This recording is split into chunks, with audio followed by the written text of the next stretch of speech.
Olá, queridos, sejam bem-vindos ao Entenda a Bíblia, sejam bem-vindos ao nosso canal. Hoje é o vídeo de número 200 do nosso canal, número 200 do Entenda a Bíblia. Então, você que tem nos seguido, você que tem ouvido todos os vídeos, obrigado aí por estar acompanhando a gente já por 200 vídeos. E em homenagem, nós vamos começar a falar sobre Pedro. Vamos falar sobre as cartas de Pedro, quem foi Pedro antes de conhecer Jesus, quem foi Pedro depois de conhecer Jesus. Vamos falar um pouquinho sobre o ministério de Pedro, sobre a pessoa de Pedro. Então, vamos falar bastante sobre Pedro nos próximos 4 vídeos. Então, muito obrigado por nos seguir. E hoje nós vamos falar um pouquinho sobre a primeira carta de Pedro.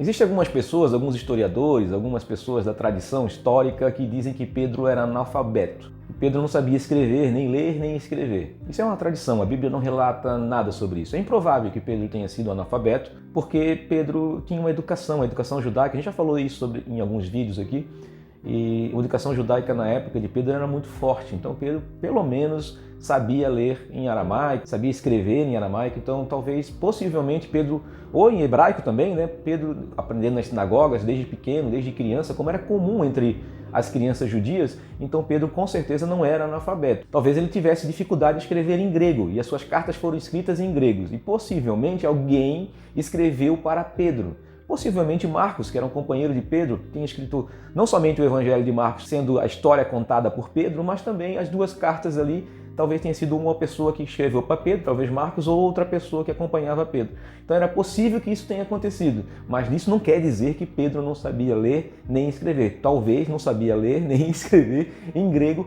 da qual a carta foi escrita. Pedro escreve a primeira carta dele para os irmãos na Capadócia, na Galácia, os irmãos na Bitínia e os irmãos no Ponto, qual província na Ásia lá. Então Pedro escreve essa carta direcionada a essas pessoas. Possivelmente Pedro estava em Roma, porque ele fala que estava na Babilônia. Roma era uma forma mística de dizer que Roma representava a Babilônia. A Babilônia que os judeus viveram na época do cativeiro.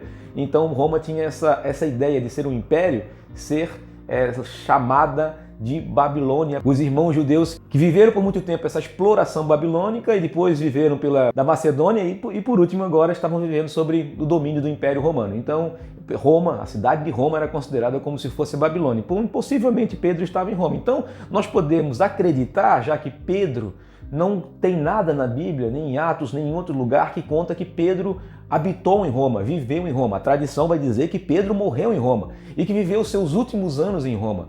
E possivelmente, segundo algumas ideias históricas, Pedro tenha partido para Roma já na 6ª década depois de Cristo. Então lá pelo ano 60 que Pedro partiu para Roma. Então nós podemos dizer, se Pedro escreveu essa carta de Roma, que essa carta foi escrita lá pelo ano 60, 61, 62. E acredita-se também que Pedro morreu no ano 66, então foi antes do ano 66. E Pedro escreveu essa carta com apenas um objetivo. Na verdade, ele escreveu muitas coisas interessantes na carta. A carta é muito interessante, fala de nós, o povo de Deus, como esse novo povo, né? Essa nova nação, né? Essa união entre judeus e gregos, judeus e gentios em Cristo Jesus, formando um novo povo, uma nova nação. Então Pedro vai falar muito sobre isso, vai falar de Jesus sendo a pedra fundamental da igreja, vai falar algumas coisas interessantes. Mas talvez aquilo que é mais importante da carta de Pedro, a razão principal de ter escrito essa carta a esses irmãos dessa região da Ásia, é sobre uma perseguição que estava acontecendo muito forte naquele local, naquela época. Então Pedro escreve para fortalecer os irmãos, para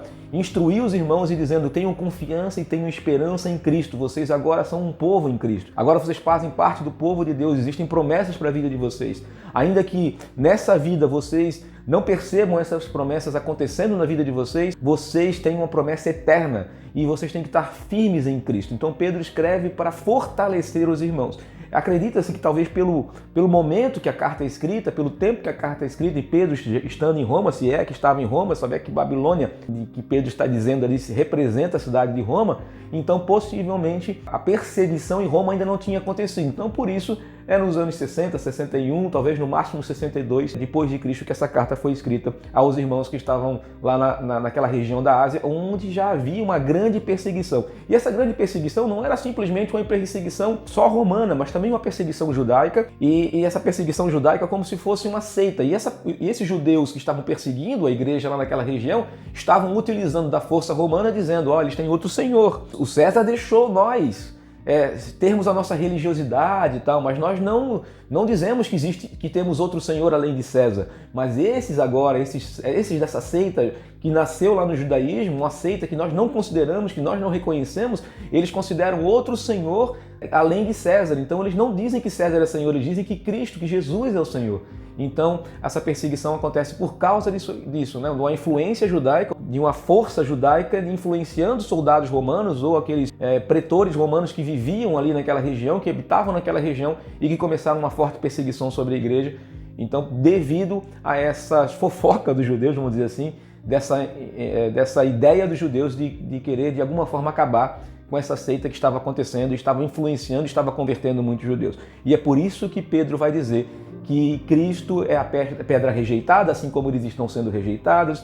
É por isso que ele vai dizer que sobre Cristo nós somos um novo povo, um povo sim que nasceu em Sião, que nasceu em Jerusalém, mas que está alcançando o mundo inteiro pela transmissão do Evangelho, mas um povo que foi um rejeitado, assim como o seu Cristo foi rejeitado, e que para aqueles que não creem, para qual ele veio, se tornou uma pedra de tropeço. Então, Cristo é a pedra fundamental da igreja. Pedro vai falar muito sobre isso, existe uma contradição por causa do nome Pedro, né? E para muitos Pedro é o fundamento da igreja, e na verdade Pedro não é o fundamento da igreja, Cristo é o fundamento da igreja, por onde esse povo está sendo construído, né? Como uma casa viva para anunciar as grandezas desse Deus que é o nosso Rei, né? Que nós agora somos povo de Deus e nós somos chamados para ir para o mundo inteiro, levar as grandezas de Deus, para o louvor da glória de Deus, apresentar esse Deus e reconciliar pessoas para que elas possam conhecer Deus através do seu Messias, através dessa pedra fundamental, através do cabeça da igreja, através do cabeça do povo,